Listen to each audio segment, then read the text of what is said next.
Baik, perkenalkan nama saya Ziki Basar Alfian Ramadhani dari Prodi Psikologi Islam dengan NIM 2011 41127.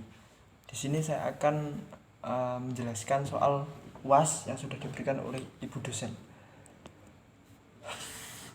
Langsung saja pada soal yang pertama terkait pemerintahan Abbasiyah. Perlu diketahui pada dinasti Abbasiyah Islam mencapai kejayaan di berbagai bidang. Yang paling menonjol adalah di bidang ilmu pengetahuan. Kemudian didirikan pula pusat pengembangan ilmu pengetahuan di Bail al-Hikmah serta terbentuknya mazhab-mazhab ilmu pengetahuan dan keagamaan. Pada kepemimpinan Khalifah Harun misalkan, Harun al-Rasyid, pemerintahan dinasti Abbasiyah sangat menunjukkan signifikan. Sang Khalifah mendirikan berbagai bangunan untuk keperluan sosial seperti rumah sakit, lembaga pendidikan, dan farmasi. Di bidang sastra, kota Baghdad dikenal memiliki hasil karya yang dipajang di museum pada kota Baghdad. Dan di kota Baghdad pula lahir para ilmuwan, ulama, filsuf, sastrawan Islam ternama seperti Khwarizmi, kemudian ada Al-Khindi, terus kemudian ada Ar-Razi. Untuk semakin memajukan ilmu pengetahuan, para khalifah di masa Abbasiyah mencetuskan beberapa kebijakan. Kebijakan ini untuk menunjuk pemerintahan maupun menjamin berkembangnya ilmu pengetahuan. Terus kemudian ada cetusan beberapa kebijakan, yaitu yang pertama ada menggalang penyusunan buku, penerjemahan buku-buku ilmu pengetahuan dari bahasa asing, mengaktifkan kegiatan ilmiah, mengembangkan pusat-pusat kegiatan ilmu pengetahuan. Selain itu juga pemerintah juga membangun berbagai macam infrastruktur serta lembaga termasuk pada bidang pendidikan yang menonjol. Yang kedua, kenapa Islam bisa masuk di Spanyol? Kenapa Islam bisa masuk di Spanyol yang dulunya adalah Andalusia? Nah, saya di sini akan menjelaskan faktor internal dan eksternal kenapa Islam bisa masuk dan runtuh di Spanyol. Faktor internal adalah kondisi umat Islam yang mulai dari penguasa, tokoh-tokoh pejuang dan prajurit Islam yang ikut andil untuk melakukan kota Spanyol. Selain itu adalah orang-orang terpilih maupun orang-orang pejuang yang kuat, kompak, bersatu, berani dan tabah menghadapi tantangan karena dimotivasi oleh ajaran agama Islam untuk selalu berjuang di jalan Allah atau jihad. Sedangkan faktor eksternalnya adalah kondisi keagamaan, sosial, politik, dan ekonomi negeri Spanyol sedang rapuh.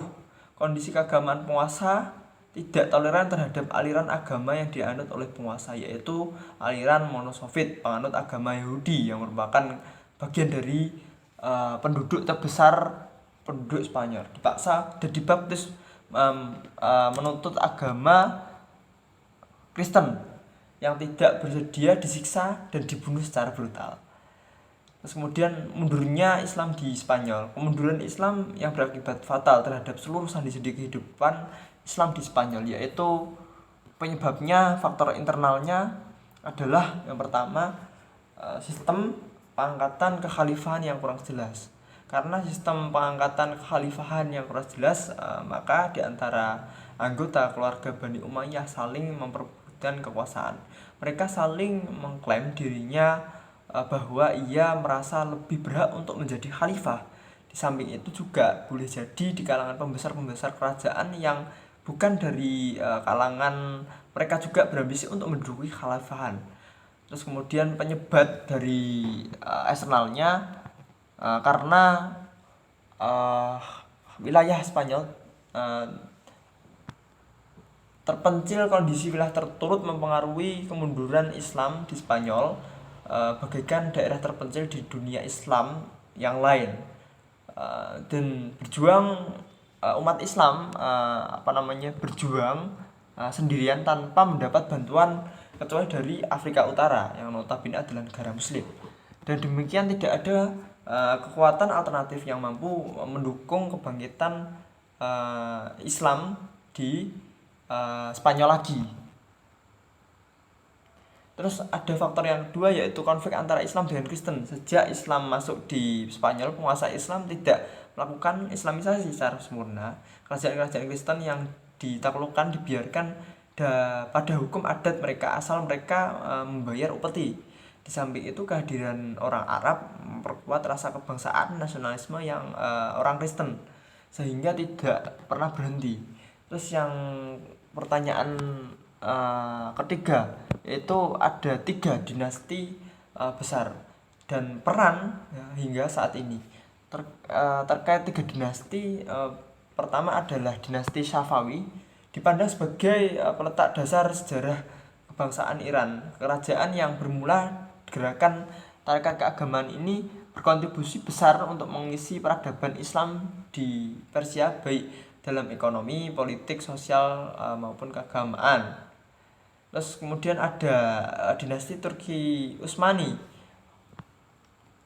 Pengelolaan pemerintahan yang baik pada dinasti Turki Utsmani, keadaan perekonomian yang baik, penguasaan ilmu, pengetahuan dan budaya, militer yang kuat dan gencar, dan pada dinasti Turki Utsmani sangat gencar untuk melakukan ekspansi pada Asia. Di Asia misalkan di Cina, di daerah Rusia yang sekarang menjadi Rusia, ini menjadi pusat perhatian dari dinasti Turki Utsmani. Dan pengaruhnya Islam pun masih berdiri walaupun tidak sebagai penguasa politik pada pemerintahan tersebut gitu. Terus kemudian ada soal yang terakhir itu ada nomor 4, bagaimana Islam masuk di Indonesia. Terus kemudian berikan gambaran kondisi perkembangan Islam yang ada di sekitar tempat tinggal di wilayah domisili Anda. Ada 4 teori, maksudnya Islam di Indonesia. Teori pertama Gujarat, teori kedua Persia, ketiga Cina, yang keempat Arab. Gujarat ini dipopulerkan oleh seorang orientalis Belanda yang meneliti tentang Islam di Indonesia bernama Snokhurst. Ia menyatakan bahwa